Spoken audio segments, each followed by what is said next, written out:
Hey guys, what's going on? Thor Diecow here. It's This Week on Blu-ray, DVD, and on demand. We've got 3 titles to talk about, and they're all very different in different respects in terms of genres as well. We're going to start with Kubo and the Two Strings, one of my favorite films of this year. Forget even that it's animated. This is just a cinematic masterpiece from the studio Laika that brought you greats like Paranorman and Coraline. Now, this centers around an ancient Japanese folktale about a boy who must gather together these various weapons in order to take down his evil grandfather. You got Matthew McConaughey and Charlize Theron leading the way in terms of the vocal talents here, but it was so stunningly and amazingly rendered. The animation was gorgeous. It was also very funny, very heartfelt and dramatic, and wasn't afraid to shy away from those more mature themes. So definitely something for the entire family. I think little kids may be a little frightened with this one, but for the rest of us, man, this was just sure masterful filmmaking, and I was completely transported to the world that they created in Kubo and the Two Strings. It's also got a great soundtrack, and it will pull you in right from the opening frame. So they don't make gems like this often, and yeah, it's just another milestone achievement in the animation world for Laika. And unfortunately, it didn't do great at the box office, so I really hope people go and support it on Blu-ray and buy it, because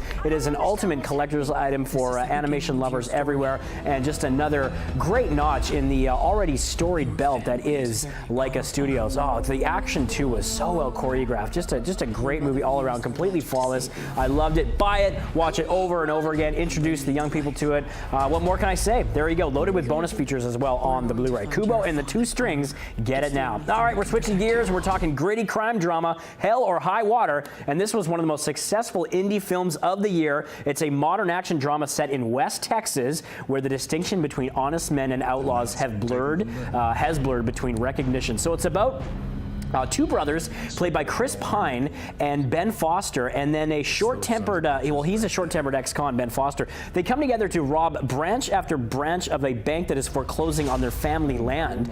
And then you've got a foul-mouthed Texas Ranger played by Jeff Bridges, who's basically looking at one last triumph on the eve of his retirement. So the brothers plot a final bank heist to complete their plan, and a showdown looms at the crossroads where honest lawmen and the pair of brothers have nothing to live for except family.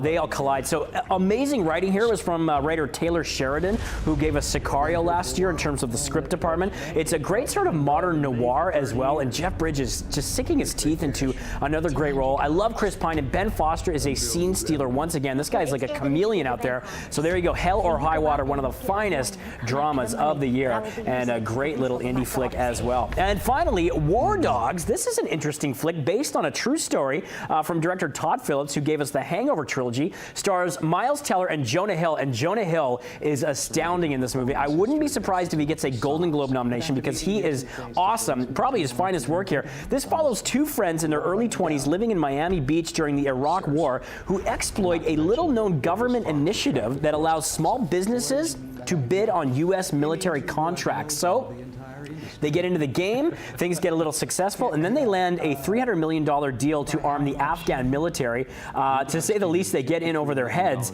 and start dealing with some very shady people. I really liked the flow of this movie. I thought the characterization was great. It was a little bit like The Big Short in terms of narrative execution.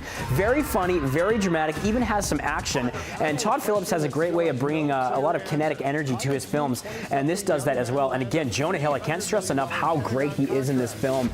Just taking on different kind of personas with this multifaceted character he plays. He's a bit of a jerk, and he's unlikable, but he's just so good at playing that.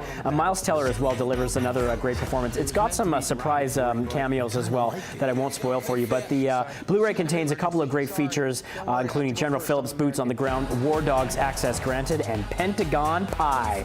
There you go, people. 3 up, 3 down. That's it for this week on Blu-ray, DVD, and on demand. Don't forget, you can catch me on Twitter and Instagram at Thor Diecow is the handle, and we will see you next week right here on breakfasttelevision.ca.